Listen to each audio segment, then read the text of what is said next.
많은 사람들이 내가 한 번 받은 구원은 영원히 잃어버릴 수 없다고 믿으면서 그러면서 어떻게 합니까? 죄를 아주 쉽게 지어요. 무슨 큰 죄만 문제가 되는 것이 아닙니다. 제가 이런 이야기를 들었습니다. 어떤 목사님이 어떤 분과 상담을 하셨어요. 그분이 장로님이세요. 근데 그분이 첩이 있어요. 다시 말하면 두 집 살림을 몰래 하고 있는 거예요. 그런데 이 장로님이 무척 괴로워하죠. 양심에 좀 부대끼죠. 그래서 정말 죄송합니다, 목사님. 제가 참 나쁜 놈입니다.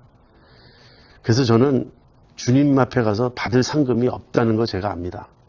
그러나 내가 구원받았다는 것은 내가 확신합니다. 그건 내가 흔들리지 않습니다. 여러분 이렇게 말하면 여러분 뭐라고 대답하시겠어요?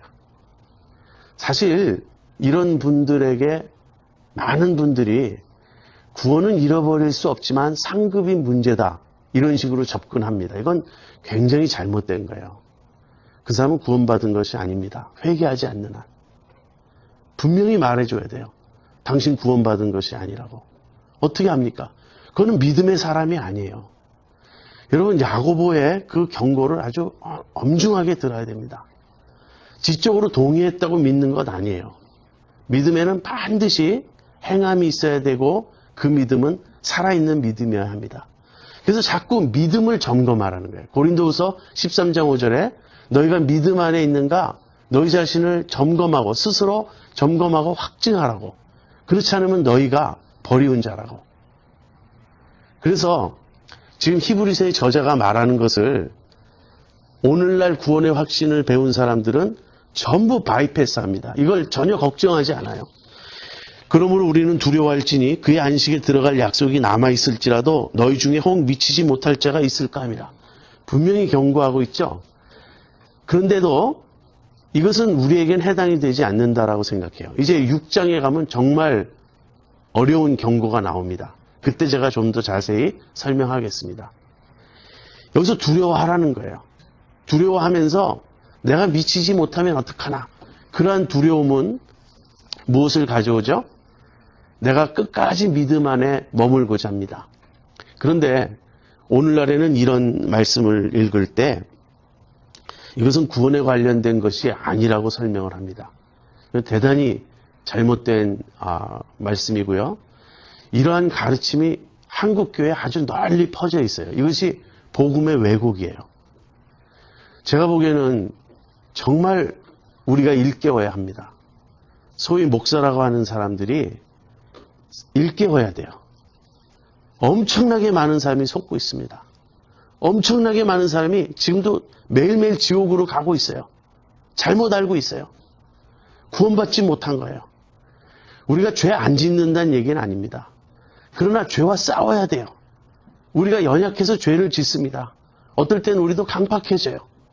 그러나 참으로 구원받은 자라면 회개하게 되어 있습니다.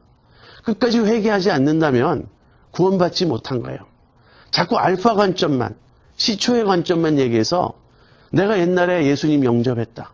내가 예수님 분명히 믿고 나는 거듭난 체험이 있다. 그 시초의 얘기만 하면서 그러니 나는 이제 구원을 잃어버릴 수 없다. 그렇게 말하는데요. 그 믿음이 참된 믿음이었다면 오메가 관점에서도 성립되어야 한다는 거예요. 그래서 내가 뒤돌아보니 하나님께서 나를 지켜서 수없이 내가 넘어지기도 하고 참 주님 앞에서 실패도 많았지만 그래도 내가 또다시 회개하고 경성해서 끝까지 믿음을 내가 지키고 믿음 안에 머물 수 있었다. 이 오메가 관점적인 고백이 뒤따라야 한다는 거예요. 여러분 우린 두려워해야 됩니다. 그러면 큰 죄를 짓지 않는 한 괜찮은 것인가? 그렇지 않아요. 만약에 여러분이 죄를 심상히 생각하고 있다면 구원받지 않았을 가능성이 크다는 것을 절실히 깨달아야 됩니다. 여러분 예수님 분명히 그렇게 말씀하셨죠. 중심으로 형제를 용서하지 않으면 천부께서도 용서하지 않는다고. 우린 이런 말을 가볍게 넘깁니다. 중심으로 용서하지 않아요. 여전히 미워해요. 여전히 증오해요. 여전히 원수처럼 지내요. 그런데도 담대해요. 구원의 확신이 있어요. 이것이 지금 얼마나 잘못된 것인지 아십니까? 여러분 우리는 남을 쉽게 미워합니다. 쉽게 거짓말합니다. 쉽게 사기칩니다. 뭐 얼마나 문제가 많은지 몰라요. 그런데 담대해요. 구원의 확신이 있어요. 이것이 은혜라는 거예요. 이것이 은혜입니까? 이것이 속는 것 아닐까요?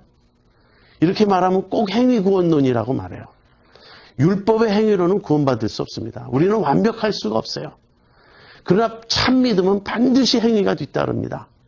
그래서 율법의 행위와 믿음의 행위는 다른 것이에요. 율법의 행위는 아니지만, 그걸로 구원받는 건 아니지만 참 믿음은 변화가 있고 반드시 행위가 뒤따르게 되어 있습니다. 그래서 너무나 많은 사람이 속고 있다는 것. 그러면 여러분 자신의 성화 때문에, 자신의 어떤 이 죄 때문에 심각히 고민하고 두려워하게 되죠. 고린도서 7장에 가보면요, 세상 근심과 하나님의 뜻대로 하는 근심을 구분하고 있습니다. 세상의 근심, 세상적인 염려는 죄예요. 그거는 하나님을 불신하기 때문에, 믿지 못하기 때문에 하는 근심입니다. 그러나 하나님의 뜻대로 하는 근심이 있어요. 바울이 고린도 교인들을 심하게 책망했습니다. 그러자 그 책망을 들은 고린도 교인들이 근심했습니다. 하나님의 뜻대로 하는 근심은 회개에 이르게 합니다. 그래서 우리가 근심해야 되는 거예요, 사실은. 죄로 인해 애통해야 되고 근심해야 되고 내 마음이 정말 죄로 인해 강팍해지지 않도록, 교만해지지 않도록 늘 두려워하고 두렵고 떨림으로 우리의 구원을 이루어가야 합니다. 복종해야 합니다. 순종하지 않는 그리스도인들, 하나님을 우습게 하는 그리스도인들, 전혀 하나님을 두려워하지 않는 그리스도인들이란 말 자체가 모순이에요. 그럴 수가 없어요. 그래서 그러므로 우리는 두려워할지니 그의 안식에 들어갈 약속이 남아있을지라도 너희 중에 혹 미치지 못할 자가 있을까 함이라. 두려워해야 된다. 이렇게 권면하고 있습니다.